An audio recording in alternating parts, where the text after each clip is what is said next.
दोस्तों, study point the smart way education by PK YouTube channel में आपका स्वागत है।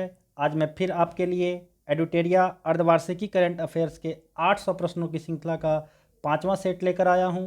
तो आइए बिना किसी देरी के चलते हैं सेट नंबर 5 के क्वेश्चन नंबर 1 पर। हाल ही में किस राज्य की कैबिनेट ने राज्य में विधान परिषद के गठन को मंजूरी दे दी है? तो किस राज्य के कैबिनेट ने मंजूरी दे दी है दोस्तों? पश्चिम बंगाल के। अगर पश्चिम बंगाल में विधान परिषद बन जाती है तो विधान परिषद की संख्या 7 हो जाएगी। लेकिन अभी वर्तमान में 6 ऐसे राज्य हैं जहां पर विधानसभा के साथ साथ विधान परिषद भी है। कितने राज्य हैं ऐसे दोस्तों? 6 राज्य। और आइए मैं उन 6 राज्य के बारे में एक एक करके आपको बताता हूँ। पहला राज्य है दोस्तों अपना बिहार। दूसरा राज्य है उत्तर प्रदेश। ठीक है दोस्तों, ये दोनों उत्तर भारत के राज्य हो गए। जबकि अब तीसरा जो है दोस्तों महाराष्ट्र, जो कि पश्चिमी भारत के हैं। इसके अलावे 3 ऐसे राज्य हैं जो दक्षिणी भारत में हैं, यानी कि चौथे नंबर पे आपका आएगा दोस्तों कर्नाटक। 5वें नंबर पे आएगा दोस्तों आंध्र प्रदेश, जबकि 6ठे नंबर पे आएगा तेलंगाना। इतना पता हो गया दोस्तों, यानी कि बिहार, उत्तर प्रदेश, महाराष्ट्र, कर्नाटक, आंध्र प्रदेश तथा तेलंगाना में अभी वर्तमान में विधान परिषद है। जबकि अगर पश्चिम बंगाल में बन जाएगा तो इसकी संख्या 7 हो जाएगी। थोड़ा सा एक अनुच्छेद भी आपको बता देता हूँ। अनुच्छेद 169 के तहत, भारतीय संविधान के अनुच्छेद 169 के तहत किसी भी राज्य में विधानसभा का सृजन या उत्साधन किया जाता है। नेक्स्ट प्रश्न की तरफ बढ़ते हैं दोस्तों। निम्नलिखित में से किसके द्वारा ऑक्सीजन संकट से निपटने के लिए ऑक्सीजन रिसाइकलिंग सिस्टम शुरू की गई है? यह ऑक्सीजन रिसाइकलिंग सिस्टम भारतीय नौसेना के द्वारा शुरू किया गया है दोस्तों। भारतीय नौसेना के द्वारा शुरू किया गया है। नौसेना दिवस जो है हम लोग मनाते हैं दोस्तों 4 दिसंबर को। प्रत्येक साल 4 दिसंबर को नौसेना दिवस मनाते हैं। और अभी जो वर्तमान में नौसेना के प्रमुख हैं एडमिरल करमवीर सिंह हैं दोस्तों। ठीक है, एडमिरल करमवीर सिंह हैं। नेक्स्ट प्रश्न की तरफ बढ़ते हैं। निम्नलिखित में से कौन भारतीय वायुसेना की पहली महिला उड़ान परीक्षण इंजीनियर बनी हैं? तो यह जो बन गई हैं दोस्तों उसका नाम है आश्रिता वी ओलेटी। याद रखेंगे दोस्तों, चूँकि यह पहली महिला है जो उड़ान परीक्षण इंजीनियर बनी है, तो आश्रिता वी ओलेटी नाम है, याद रखेंगे। नेक्स्ट प्रश्न की तरफ बढ़ते हैं दोस्तों। अप्रैल 2021 में ब्रिक्स देशों के वित्त मंत्रियों तथा केंद्रीय बैंकों के गवर्नरों के सम्मेलन की अध्यक्षता किसके द्वारा की गई दोस्तों? भारत के द्वारा की गई। तो आपको बता दूं 2021 में ब्रिक्स के चाहे जो भी सम्मेलन हो, चाहे वह वित्त मंत्री के सम्मेलन, केंद्रीय बैंकों के गवर्नरों के सम्मेलन, इससे ब्रिक्स से रिलेटेड कोई भी सम्मेलन भारत में ही किया जाएगा। और आपको बताते चलूँ कि इस सम्मेलन की अध्यक्षता हमारी वित्त मंत्री जो हैं निर्मला सीतारमन जी, उनके द्वारा, साथ ही साथ उनका साथ जो दिया वो शक्तिकांत दास, जो कि अभी वर्तमान में आरबीआई के गवर्नर हैं। तो निर्मला सीतारमन एवं शक्तिकांत दास के द्वारा संयुक्त रूप से इस सम्मेलन की अध्यक्षता की गई, याद रखेंगे। नेक्स्ट प्रश्न की तरफ बढ़ते हैं दोस्तों। नेक्स्ट प्रश्न है, हाल ही में भारत ने किस देश को गश्ती जहाज PS जोरास्टर सौंपी है? यह जहाज सेशल्स को दिया गया है दोस्तों भारत सरकार के द्वारा। अंतर्राष्ट्रीय स्तर पे सभी देशों के साथ मित्रता स्थापित करने के लिए नरेंद्र मोदी जी ऐसा कर रहे हैं। PS जोरास्टर दिया गया सेशल्स को। तो सेशल्स की राजधानी भी याद रखिए दोस्तों, सेशल्स की राजधानी है विक्टोरिया। नेक्स्ट प्रश्न की तरफ बढ़ते हैं दोस्तों। अंतर्राष्ट्रीय महिला दिवस के अवसर पर किस संस्था ने वुमेन विल नामक नया वेब पोर्टल लॉन्च किया है दोस्तों?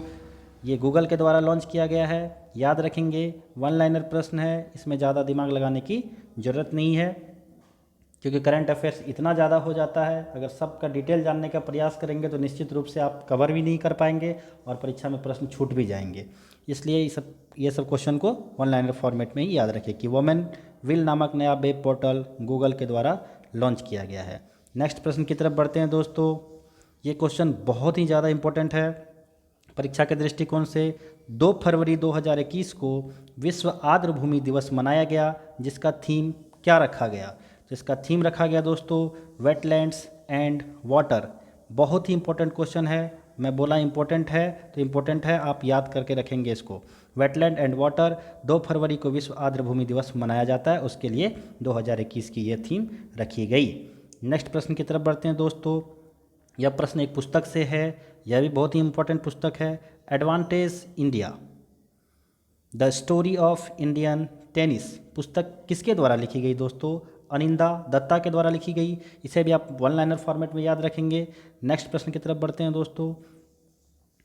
यह प्रश्न अपने बिहार से संबंधित है। बिहार का पहला पक्षी महोत्सव, पहला है दोस्तों इसलिए इम्पोर्टेंट है, पहला पक्षी महोत्सव जिसका नाम कलरव रखा गया, किस जिले में आयोजित किया गया? तो यह जमुई जिले में आयोजित किया गया। तो आपको बताते चलूँ, जमुई में एक पक्षी अभयारण्य है जिसका नाम है नागी नकटी पक्षी अभयारण्य। इसी पक्षी अभयारण्य में बिहार का पहला पक्षी महोत्सव कलरव का आयोजन किया गया और इसका उद्घाटन अपने मुख्यमंत्री नीतीश कुमार जी के द्वारा किया गया। नेक्स्ट प्रश्न की तरफ बढ़ते हैं। हाल ही में किस देश ने भारत से ब्रह्मोस मिसाइल सहित अन्य रक्षा उपकरणों की खरीद हेतु समझौता किया है?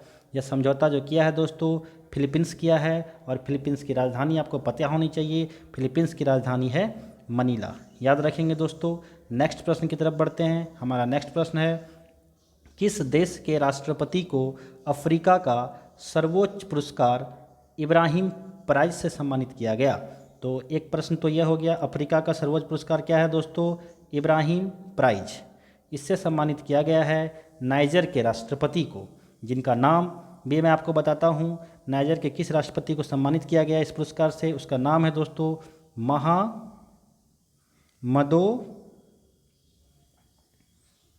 इस्सौफू।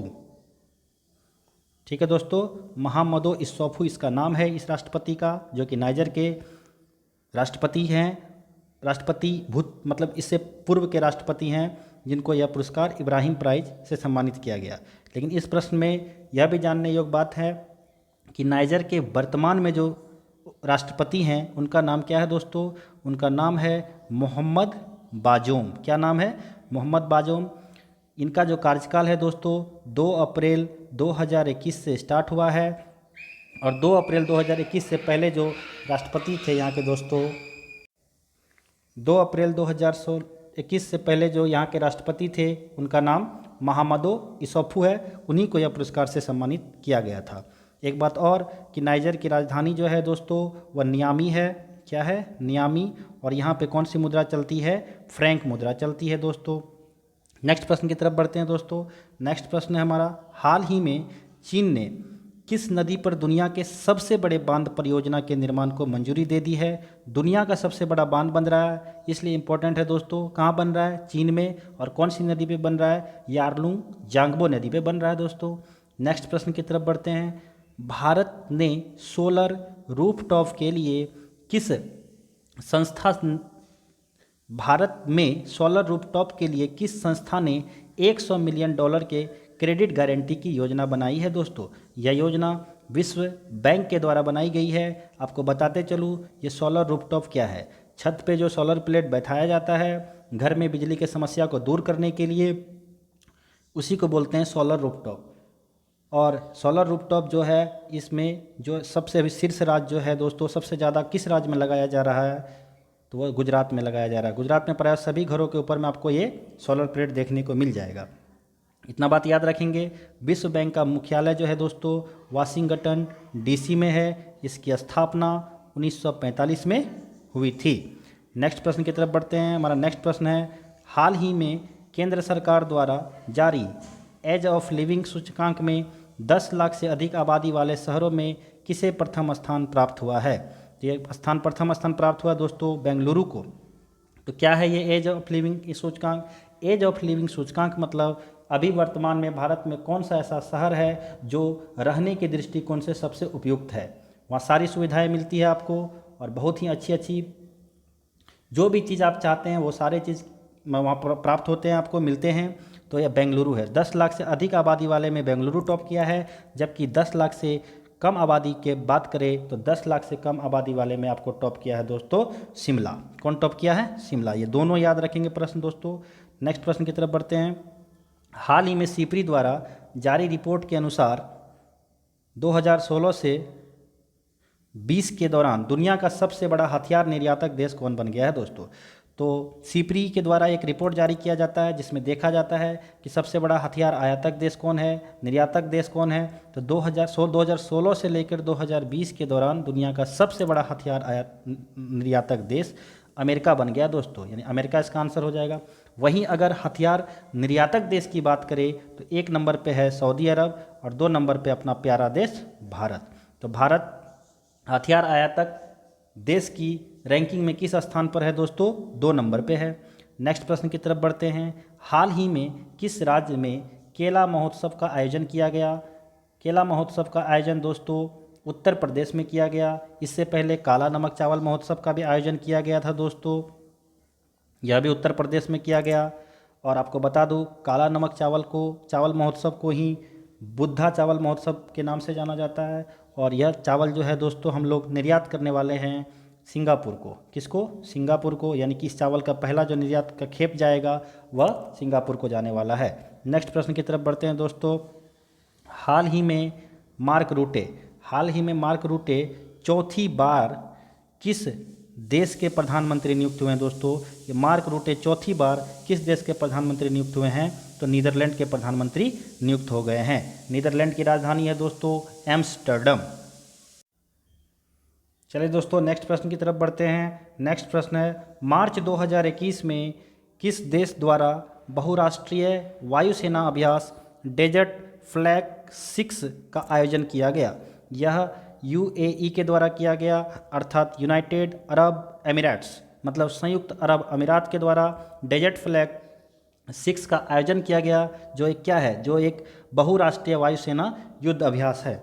डेजर्ट फ्लैग 6 को डेजर्ट नाइट युद्ध अभ्यास से आप कंफ्यूज नहीं करेंगे। डेजर्ट नाइट युद्ध अभ्यास इंडिया और फ्रांस के बीच होने वाला युद्ध अभ्यास है। नेक्स्ट प्रश्न की तरफ बढ़ते हैं दोस्तों।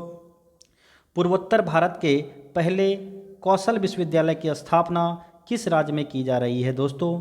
तो किस राज्य में की जा रही है? असम में की जा रही है। असम का एक ज़िला है दरांग, और इसी दरांग ज़िले में पूर्वोत्तर भारत का पहला कौशल विश्वविद्यालय का स्थापना किया जा रहा है। विश्वविद्यालय से आया है क्वेश्चन। एक और क्वेश्चन मैं आपको बताऊंगा। भारत का पहला डिजिटल विश्वविद्यालय, डिजिटल यूनिवर्सिटी कहाँ पर स्थापित किया जा रहा है दोस्तों? केरल में, केरल राज्य में स्थापित किया जा रहा है दोस्तों, यह भी याद रखेंगे। नेक्स्ट प्रश्न की तरफ बढ़ते हैं। लेवी इंस्टीट्यूट द्वारा जारी कोविड-19 रिस्पॉन्स इंडेक्स में भारत को कौन सा स्थान प्राप्त हुआ है? भारत को 86 यानी कि 86वां स्थान प्राप्त हुआ है दोस्तों। इस क्वेश्चन से आप क्या क्या जानकारी इकट्ठा कर सकते हैं? देखिए दोस्तों, सबसे पहला बात सूचकांक कौन सा है? ये कोविड-19 रिस्पॉन्स इंडेक्स है, जो जारी कौन किया दोस्तों? लेवी इंस्टीट्यूट जारी किया। और इसमें भारत का कौन सा स्थान है यह याद करना है, 86। टॉप पर कौन रहा है दोस्तों? न्यूजीलैंड। कौन रहा दोस्तों? न्यूजीलैंड। नेक्स्ट प्रश्न की तरफ बढ़ते हैं दोस्तों। नेक्स्ट प्रश्न है निम्नलिखित में से कौन हाल ही में देश की सबसे कम उम्र की महिला पायलट बनी है? तो देश के सबसे कम उम्र की महिला पायलट बन गई दोस्तों आयशा अजीज। ये जम्मू कश्मीर राज्य से बिलोंग करती हैं और इनकी उम्र मात्र अभी 25 साल है, और 25 साल में ही इन्होंने देश की सबसे कम उम्र की महिला पायलट होने का रिकॉर्ड बना दिया है। नेक्स्ट प्रश्न है दोस्तों, हाल ही में किस राज्य सरकार द्वारा भूमि से जुड़े विवादों को कम करने के लिए 16 अंक का एक यूनिकोड जारी किया गया है? यह उत्तर प्रदेश की सरकार के द्वारा जारी किया गया है। इसका संबंध किससे है? भूमि से जुड़े विवादों को कम करने के लिए। तो याद रखेंगे कितने अंक का है दोस्तों? 16 अंक का, ये भी याद रखना है आपको। नेक्स्ट प्रश्न की तरफ बढ़ते हैं। विदेशी निवेशों को आकर्षित करने के उद्देश्य से हाल ही में किस देश के द्वारा नई नागरिकता नीति की लागू की गई? तो नई नागरिकता नीति जो है दोस्तों संयुक्त अरब अमीरात के द्वारा लागू की गई ताकि विदेशी निवेश आकर्षित हो सके। याद रखेंगे दोस्तों, संयुक्त अरब अमीरात। नेक्स्ट प्रश्न की तरफ बढ़ते हैं दोस्तों। हाल ही में जारी रिपोर्ट के अनुसार 100 सालों में दुनिया के सबसे बड़े दानवीर कौन बन गए हैं दोस्तों? पिछले 100 सालों में दुनिया के सबसे बड़े दानवीर बन गए हैं जमशेदजी टाटा। कौन बन गए हैं दोस्तों? जमशेदजी टाटा। याद रखेंगे। नेक्स्ट प्रश्न की तरफ बढ़ते हैं दोस्तों। ऑक्सफोर्ड यूनिवर्सिटी द्वारा, किसके द्वारा दोस्तों? ऑक्सफोर्ड यूनिवर्सिटी द्वारा 2020 का Hindi word of the year किसे घोषित किया गया? तो Hindi word of the year आत्मनिर्भरता को घोषित किया गया। देखिए दोस्तों, ऐसे भी याद रख सकते हैं, ऑक्सफोर्ड का पहला अक्षर है और आत्मनिर्भरता का पहला अक्षर है और, ऐसे भी रिलेट करके आप याद कर सकते हैं। नेक्स्ट प्रश्न की तरफ बढ़ते हैं दोस्तों।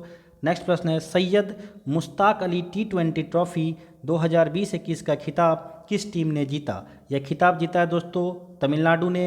हराया किसे है? बड़ौदा को। और कितने विकेट से हराया था? 7 विकेट से हराकर यह खिताब अपने नाम कर लिया।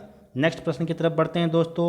नेक्स्ट प्रश्न है, ऑस्ट्रेलियन ओपन 2021 में महिला एकल वर्ग का खिताब किसने जीता है? यह नाओमी ओसाका ने जीत लिया है। और यह जापान से, यह किस देश की हैं दोस्तों? यह जापान देश की हैं। और इन्होंने हराया किसे? हराया किसे, यह भी इम्पोर्टेंट होता है, कभी कभी परीक्षा में पूछ भी लिए जाते हैं। तो नाओमी ओसाका ने हराया था जेनिफर ब्रेडी को। मैं लिख देता हूं दोस्तों, जेनिफर ब्रेडी को हराया। और यह कहाँ की हैं दोस्तों? यह अमेरिका की हैं। इतना बात याद हो गया। नेक्स्ट प्रश्न की तरफ बढ़ते हैं दोस्तों। वर्ष 2021 में दूसरे खेलो इंडिया यूनिवर्सिटी गेम्स का आयोजन कहाँ किया जाएगा? तो दूसरे खेलो इंडिया यूनिवर्सिटी गेम्स का आयोजन दोस्तों कर्नाटक के जैन यूनिवर्सिटी में किया जाएगा दोस्तों। कर्नाटक में एक जैन यूनिवर्सिटी है, वहीं पे इसका आयोजन किया जाएगा। इस प्रश्न से मैं आपको बहुत बात बताने वाला हूँ। देखिए, एक प्रश्न होता है, एक होता है, आपको थोड़ा इधर स्लाइड कर लेते हैं, यहाँ ब्लैंक पेज है दोस्तों। एक होता है खेलो इंडिया यूनिवर्सिटी गेम, दूसरा होता है खेलो इंडिया यूथ गेम्स। आइए देखिए दोनों में अंतर क्या है दोस्तों। खेलो इंडिया यूनिवर्सिटी गेम जो होता है, जब आप यूनिवर्सिटी में पढ़ने जाते हैं तो यूनिवर्सिटी में 18-20 साल से ज़्यादा ही उम्र के लोग होते हैं, तो ये अंडर 25 के लोगों का खेल है। यह जो है दोस्तों अंडर 17 वालों का गेम है। पहला अंतर तो ये है। दूसरा, इसका जो है दोस्तों खेलो इंडिया यूनिवर्सिटी गेम का, इसका इस बार जो है 2021 में दूसरा संस्करण होने वाला है, जबकि इसका जो है दोस्तों इसका चौथा संस्करण होने वाला है। ठीक है, इतना बात याद रखेंगे। तीसरा पॉइंट क्या है दोस्तों, इसका जो अभी आयोजन होने वाला है वह कहाँ पे होने वाला है? यह कहाँ होने वाला है दोस्तों? कर्नाटक के जैन यूनिवर्सिटी में होने वाला है दोस्तों। और यह जो होने वाला है दोस्तों हरियाणा के पंचकुला में होने वाला है। इतना याद रखेंगे। एक बात और इसके बारे में याद बता दूँ आपको, खेलो इंडिया यूनिवर्सिटी गेम और खेलो इंडिया यूथ गेम्स, अभी इसमें हाल ही में यानी कि कुछ दिन पहले की घटना है, 4-5 महीने की, इसमें 2 गेम जोड़े गए दोस्तों, 2 नए गेम जोड़े गए और इसमें 4 नए गेम जोड़े गए। कितने? 4। तो आइए इसमें देखते हैं इसमें 2 नए गेम कौन है। एक तो है मलखंभ, कौन सा है दोस्तों? मलखंभ। और दूसरा जो है इसका योगासन। ये दोनों गेम खेलो इंडिया यूनिवर्सिटी गेम में जोड़े गए, जबकि खेलो इंडिया यूथ गेम्स में 4 नए गेम जोड़े गए। एक तो ये मलखंभ है, तो मलखंभ जोड़े गए। दूसरा जो है दोस्तों वह है थांगटा, तीसरा गटका और चौथा, यहाँ मैं लिख देता हूँ दोस्तों, इधर जगह है कलरी पयट्टू, कलरी पायट्टू। ठीक है दोस्तों, बता देता हूँ ये कौन। मलखंभ जो है दोस्तों ये मध्य प्रदेश और महाराष्ट्र वाले इलाके में योग करने का एक तरीका है। योगासन तो आपको पता ही है, मलखंभ इसका बता दिए। थांगटा जो है दोस्तों मणिपुर का मार्शल आर्ट है, जबकि गटका जो है ये पंजाब का मार्शल आर्ट है। और कलरी पायट्टू जो है यह कहाँ का मार्शल आर्ट है? केरला का मार्शल आर्ट है। आशा करते हैं यह प्रश्न बहुत अच्छे से क्लियर हो गया होगा और आप कन्फ्यूज नहीं होंगे। तो आइए दोस्तों, क्या था क्वेश्चन है दूसरे खेलो इंडिया यूनिवर्सिटी गेम्स का आयोजन कहाँ किया जाएगा? कर्नाटक में किया जाएगा, जबकि खेलो इंडिया यूथ गेम्स रहता वो चौथा संस्करण का हरियाणा के पंचकुला में होने वाला है। नेक्स्ट प्रश्न की तरफ बढ़ते हैं दोस्तों। हाल ही में भारत ने किस देश के साथ मिलकर anti torpedo defence system said पर कार्य करने का निर्णय लिया है? तो भारत ने इजराइल के साथ मिलकर यह सेड पर काम करने का निर्णय लिया है, जो क्या है, यह एंटी टॉर्पेडो डिफेंस सिस्टम है। नेक्स्ट प्रश्न पर चलते हैं दोस्तों। नेक्स्ट प्रश्न है, फरवरी 2021 में मुंबई तट पर, कहाँ पर दोस्तों, मुंबई तट पर भारतीय नौसेना में तीसरी स्कॉर्पियन पनडुब्बी को शामिल किया गया। इसका नाम क्या है दोस्तों? इसका नाम है INS करंज। तो आपको पहले के दोनों भी पते होने चाहिए। पहला जो है दोस्तों उसका नाम था INS कलवरी, दूसरा का नाम विकल्प ए में है INS खंडेरी, और तीसरा तो आपको पता चल ही गया INS करंज। मुंबई भी याद रखेंगे दोस्तों, कहाँ पर, मुंबई तट पर। भारतीय नौसेना दिवस तो आपको बता ही दिए दोस्तों, 4 दिसंबर को मनाया जाता है, और अभी उसके प्रमुख हैं एडमिरल करमबीर सिंह। चलिए नेक्स्ट प्रश्न की तरफ बढ़ते हैं दोस्तों। थोड़ा सा बड़ा कर लेते हैं। किस प्रसिद्ध भारतीय वैज्ञानिक ने भारतीय सेना के उपयोग हेतु सोलर हीटेड टेंट का आविष्कार किया है दोस्तों? सोनम वांगचुक के द्वारा किया गया है। जब आप 3 इडियट मूवी देखे होंगे, वहाँ एक फुंगसुक वांगचुक थे, लेकिन उसका ओरिजिनल नाम जो है सोनम वांगचुक है। इन्होंने ही सोलर हीटेड टेंट का आविष्कार किया है, और आविष्कार करके भारतीय सेना को सौंपा है, ताकि भारतीय सेना जो एकदम लो से लो टेम्परेचर में रहते हैं, अपने आप को सर्वाइव करते हैं, तो यह टेंट उन्हें गर्मी प्रदान करेगा। मिनिमम से मिनिमम टेम्परेचर में इस टेंट के अंदर गर्मी की स्थिति बनी रहेगी। चलिए दोस्तों नेक्स्ट प्रश्न की तरफ बढ़ते हैं। नेक्स्ट प्रश्न है, पराबैंगनी किरणों से मेट्रो कोच को सैनिटाइज करने वाली भारत की पहली मेट्रो सेवा कौन बन गई है? लखनऊ मेट्रो बन गई है दोस्तों। नेक्स्ट प्रश्न की तरफ बढ़ते हैं। जहाँ पर डिस्कशन का ज़रूरी होगा वहाँ ज़रूर डिस्कशन करवाऊंगा, जहाँ पर मुझे लगेगा डिस्कशन करवाने की ज़रूरत नहीं है वहाँ आंसर टिक करवा के आगे बढ़ूंगा। उस प्रश्न को आपको याद रखने हैं। फरवरी 2021 में माइकल सोमारे का निधन हो गया। वह किस देश के पहले प्रधानमंत्री थे? तो पहले प्रधानमंत्री की बात की जा रही है, इसलिए यह क्वेश्चन इंपॉर्टेंट है। पपुआ न्यू गिनी के प्रधानमंत्री थे। तो इस क्वेश्चन से आपको बस इतना जानकारी रखना है कि पापुआ न्यू गिनी के पहले प्रधानमंत्री माइकल सोमारे का निधन हो गया, और पापुआ न्यू गिनी की राजधानी जो है दोस्तों वह है पोर्ट मोर्सबी। मैं लिख देता हूँ यहाँ दोस्तों, पोर्ट मोर्सबी। चलिए दोस्तों नेक्स्ट प्रश्न की तरफ बढ़ते हैं। हाल ही में संयुक्त राष्ट्र की मानवाधिकार परिषद की सलाहकार समिति के अध्यक्ष के रूप में चुने जाने वाले पहले भारतीय कौन बन गए दोस्तों? अजय मल्होत्रा। कौन बन गए हैं? अजय मल्होत्रा। संयुक्त राष्ट्र की मानवाधिकार परिषद की सलाहकार समिति के अध्यक्ष, पहले भारतीय अध्यक्ष बने हैं दोस्तों अजय मल्होत्रा, इसलिए इंपॉर्टेंट है। इसको शॉर्ट में बोलते हैं UNHRC, United Nation Human Right cell. ठीक है दोस्तों, इसका मुख्यालय है जेनेवा में। लेकिन इस प्रश्न में देखिए एक चीज़ आप गौर किए होंगे, इस प्रश्न में पहले में भी अजय है, दूसरे में भी अजय है, तीसरे में भी अजय है। थोड़ा सा भी अगर कन्फ्यूजन का शिकार होंगे तो यह प्रश्न आपको निश्चित रूप से गलती करवा ही देगा। तो आइए जानते हैं, ये जबकि ये भी अभी वर्तमान में किसी पोस्ट पे हैं। अजय मल्होत्रा जी भी हैं, अजय सिंह जी भी हैं, और दुष्यंत चौटाला भी हैं। चारों के बारे में जानते हैं, लेकिन पहले मैं आपको इन तीनों के बारे में बताऊंगा। इनका तो पता चल गया कि यह संयुक्त राष्ट्र की मानवाधिकार परिषद के सलाहकार समिति के पहले भारतीय अध्यक्ष बन गए हैं। अजय माथुर के बारे में बताता हूं दोस्तों। यह जो है दोस्तों इंटरनेशनल सोलर अलायंस यानी अंतर्राष्ट्रीय सौर गठबंधन के महानिदेशक अजय माथुर जी हैं, जबकि अजय सिंह जी जो हैं अभी वर्तमान में भारतीय मुक्केबाजी संघ के अध्यक्ष हैं। ठीक है दोस्तों, तो भारतीय मुक्केबाजी संघ के ये अध्यक्ष हैं, मुक्केबाजी संघ के ये अध्यक्ष हैं भारतीय मुक्केबाजी संघ के, और ये अंतर्राष्ट्रीय सौर गठबंधन के महानिदेशक हैं। दुष्यंत चौटाला के बारे में भी आपको बता देता हूँ। दुष्यंत चौटाला अभी वर्तमान में जो हैं भारतीय टेनिस फेडरेशन के जो हैं अभी अध्यक्ष हैं, यानी कि टेनिस फेडरेशन ऑफ इंडिया के अध्यक्ष हैं दुष्यंत चौटाला। नेक्स्ट प्रश्न की तरफ बढ़ते हैं दोस्तों। 87 वर्षों के बाद पहली बार ऐसा हुआ है जबकि फरवरी 2021 में आयोजित होने वाले किस क्रिकेट टूर्नामेंट को BCCI ने रद्द कर दिया?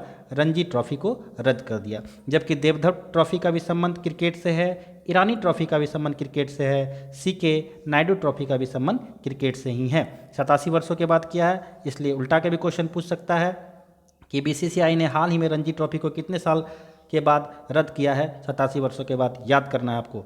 नेक्स्ट प्रश्न की तरफ बढ़ते हैं। किस संस्था के द्वारा 8 से 12 फरवरी 2021 के बीच वित्तीय साक्षरता सप्ताह 2021 मनाया गया दोस्तों?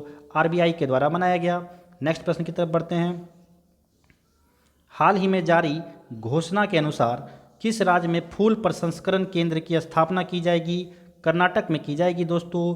फूल जो है मुरझा जाते हैं, भगवान पे जो चढ़ाए जाते हैं वेस्ट हो जाते हैं, उससे प्रदूषण पॉल्यूशन फैलता है, इसलिए उस फूल को जो है प्रसंस्कृत करके उससे अगरबत्ती बना लिया जाएगा या भगवान की मूर्तियाँ वगैरह बनाई जाएगी जिससे वो यूज हो सके। तो ऐसा करने वाला कर्नाटक में पहला केंद्र स्थापित किया जा रहा है। नेक्स्ट प्रश्न की तरफ बढ़ते हैं दोस्तों। फरवरी 2021 में किस भारतीय राजनेता को global energy and environmental leadership award से सम्मानित किया गया? हमारे देश के प्रधानमंत्री नरेंद्र मोदी जी को सम्मानित किया गया, आपको याद रखना है। नेक्स्ट प्रश्न की तरफ बढ़ते हैं दोस्तों। नेक्स्ट प्रश्न है, हाल ही में किस देश के पूर्व प्रधानमंत्री को पद्म विभूषण पुरस्कार से सम्मानित किया गया? पद्म विभूषण पुरस्कार 2021 से सम्मानित किया गया दोस्तों। जापान के प्रधानमंत्री पूर्व प्रधानमंत्री शिंजो अबे को सम्मानित किया गया दोस्तों। अब आपको बताता हूँ, ये जो पद्म पुरस्कार है 2021 में 119 लोगों को दिया गया, जिसमें से आपको 7 लोगों को पद्म विभूषण दिया गया।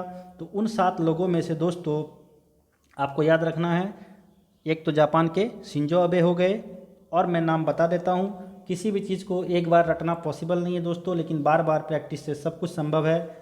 आप बार बार प्रैक्टिस करेंगे तो जो टैलेंटेड लोग हैं, आप कितने भी पढ़ने में कमज़ोर क्यों ना हैं, आप उनसे आगे निकल सकते हैं। लेकिन प्रैक्टिस आपको रोज़ करनी पड़ेगी। बार बार आप वीडियो देखिए, लिखिए और डेली प्रैक्टिस कीजिए। अगर रट नहीं सकते हैं तो डेली प्रैक्टिस कीजिए, सब याद हो जाएंगे। आइए आप मैं इन 7 का नाम बताता हूँ। पहला तो शिंजो अबे हो गया दोस्तों, दूसरा है SP बालासुब्रमण्यम, तीसरा है डॉक्टर बेले मुनप्पा हेगड़े, चौथा है दोस्तों नरिंदर सिंह कपानी, पांचवा मौलाना वहीदुद्दीन खान, छठा है दोस्तों BB लाल, जबकि 7वां सुदर्शन साहू है। इसके अलावे दोस्तों 10 लोगों को पद्म भूषण दिया गया और इसके जो बच गए 102 लोग, उसको पद्म श्री पुरस्कार से सम्मानित किया गया। नेक्स्ट प्रश्न की तरफ बढ़ते हैं दोस्तों। विश्व स्वास्थ्य संगठन की अगुवाई में कोवैक्स योजना के तहत मुफ्त कोविड टीके को प्राप्त करने वाला पहला देश कौन बना है दोस्तों? घाना बना है। अपने देश में 2 टीका प्रचलित है, एक तो कोविशील्ड है, दूसरा कोवैक्सीन है दोस्तों। तो कोवैक्सीन वाला टीका जो है हम लोग हमारे देश से WHO लेकर गरीब देशों में बांटेगा, जो कि जिसका पहला खेप घाना को दिया गया है, ताकि गरीब देशों के नागरिक की भी जान बचाई जा सके। चलिए दोस्तों नेक्स्ट प्रश्न की तरफ बढ़ते हैं। फरवरी 2021 में भारत का पहला जेंडर पार्क एवं म्यूजियम किस राज्य में स्थापित किया गया? केरल में स्थापित किया गया दोस्तों। केरल में एक जगह है अल्लापूजा में ही पहला जेंडर पार्क और म्यूजियम स्थापित किया गया। नेक्स्ट प्रश्न की तरफ बढ़ते हैं दोस्तों। आर्द्रभूमि के संरक्षण एवं प्रबंधन के लिए भारत का पहला केंद्र किस शहर में स्थापित किया जाएगा? चेन्नई में किया जाएगा दोस्तों। आपको याद रखने हैं, आर्द्रभूमि के संरक्षण एवं प्रबंधन के लिए भारत का पहला केंद्र तमिलनाडु की राजधानी चेन्नई में स्थापित की जा रही है। नेक्स्ट प्रश्न की तरफ बढ़ते हैं दोस्तों। वन स्कूल वन IAS योजना किस राज्य सरकार के द्वारा प्रारंभ की गई? यह केरल के द्वारा प्रारंभ की गई योजना है दोस्तों। किसके द्वारा? केरल के। वन स्कूल वन IAS योजना केरल के द्वारा प्रारंभ की गई है। नेक्स्ट प्रश्न की तरफ बढ़ते हैं दोस्तों। जापान द्वारा दुनिया का सबसे शक्तिशाली सुपर कंप्यूटर विकसित किया गया है, जिसका नाम है फुगाकू। क्या नाम है दोस्तों? फुगाकू, याद रखेंगे। नेक्स्ट प्रश्न की तरफ बढ़ते हैं। हाल ही में प्रकाशित पुस्तक अनदर डजन स्टोरीज किसके द्वारा लिखी गई है? किसके द्वारा लिखी गई दोस्तों? सत्यजीत रे के द्वारा। लेकिन यहाँ पे ध्यान देने योग्य बात यह है, तो सत्यजीत रे तो अभी जिंदा है नहीं, इनकी 100वीं जो है जयंती मनाई गई, जिसके अवसर पर इनकी जो ये पुस्तक है अनदर डजन स्टोरीज, ये बेसिकली बंगाली भाषा में लिखी गई पुस्तक है। किसमें? बंगाली भाषा। इनका अंग्रेजी में जो अनुवाद किया है दोस्तों इंद्रानी मजुमदार के द्वारा किया गया, इसलिए यह पुस्तक चर्चा में रहा। तो क्वेश्चन इंद्रानी मजुमदार वाला ज़्यादा इंपॉर्टेंट है, वह याद रखेंगे आप कि अनदर डजन स्टोरीज जो कि सत्यजीत रे के द्वारा लिखी गई पुस्तक है, उनका अंग्रेजी में अनुवाद किसने किया है? इंद्रानी मजुमदार ने किया है। नेक्स्ट प्रश्न की तरफ बढ़ते हैं दोस्तों। किस देश ने जलवायु परिवर्तन से निपटने के लिए हरित पहल, कौन सी पहल दोस्तों? हरित पहल की शुरुआत की है। यह शुरुआत सऊदी अरब के द्वारा की गई है। सऊदी अरब की राजधानी रियाद है दोस्तों। चलिए नेक्स्ट प्रश्न की तरफ बढ़ते हैं। नेक्स्ट प्रश्न है हमारा, किस अंतरिक्ष एजेंसी ने दुनिया का सबसे बड़ा और सबसे शक्तिशाली अंतरिक्ष विज्ञान दूरबीन जिसका नाम है James Webb telescope, James Webb space telescope विकसित किया है? यह नासा ने किया है, लेकिन यह काम नासा ने अकेले नहीं किया है दोस्तों। नासा का साथ दिया है, प्लस प्लस करके लिख देता हूँ, ESA प्लस CSA। क्या है इसे? यूरोपियन स्पेस एजेंसी, CSA मतलब कैनेडियन स्पेस एजेंसी, यानी नासा जो अमेरिकन स्पेस एजेंसी है इसका साथ दिया है यूरोपीय संघ की एजेंसी प्लस कनाडा देश की स्पेस एजेंसी, उन्हीं के सहयोग से यह बनाया गया है जेम्स वेब स्पेस टेलीस्कोप, जो दुनिया का सबसे बड़ा और सबसे शक्तिशाली अंतरिक्ष विज्ञान दूरबीन है। नेक्स्ट प्रश्न की तरफ बढ़ते हैं दोस्तों। मित्रा स्कीम की शुरुआत किस क्षेत्र के लिए की गई है? तो मित्रा स्कीम की शुरुआत जो दोस्तों टेक्सटाइल क्षेत्र के लिए की गई है। टेक्सटाइल मतलब कपड़े के क्षेत्र के लिए की गई है। इसको इंग्लिश में बोलते हैं MITRA, मित्रा। चलिए दोस्तों नेक्स्ट प्रश्न की तरफ बढ़ते हैं। नेक्स्ट प्रश्न है, किस कंपनी का IPO यानी इनिशियल पब्लिक ऑफर जारी किया जाएगा? तो LIC का इनिशियल पब्लिक ऑफर जारी किया जाएगा, जिसके तहत LIC मार्केट से पैसे इकट्ठा करेगी, यानी शेयर मार्केट में उतरेगी अब LIC। तो LIC का जो है IPO आने वाला है, जिसका IPO का फुल फॉर्म क्या था दोस्तों? इनिशियल पब्लिक ऑफर, या शेयर मार्केट से संबंधित है। नेक्स्ट प्रश्न की तरफ बढ़ते हैं दोस्तों, जो कि आज का हमारा अंतिम प्रश्न है। बजट में घोषित शहरी स्वच्छ मिशन 2.0 की अवधि क्या रखी गई है दोस्तों? इसकी अवधि रखी गई है 2021 से 26। याद रखेंगे, बजट में घोषित शहरी स्वच्छ भारत मिशन 2.0 की अवधि रखी गई है 2021 से 26। आशा करते हैं आपको यह वीडियो अच्छी लगी होगी। तो आज की सेवा मैं यहीं पर समाप्त करता हूं। तब तक के लिए हंसते रहिए, मुस्कुराते रहिए, अपना ध्यान रखिए और अच्छे से पढ़ाई कीजिए। अगर आपको यह वीडियो फ़ायदेमंद लगी हो तो चैनल को सब्सक्राइब करें, लाइक करें और घंटी बजाकर अपने दोस्तों में शेयर भी कर दें। मिलते हैं नेक्स्ट वीडियो में सेट नंबर 6 के साथ। धन्यवाद दोस्तों, आपका बहुत बहुत धन्यवाद।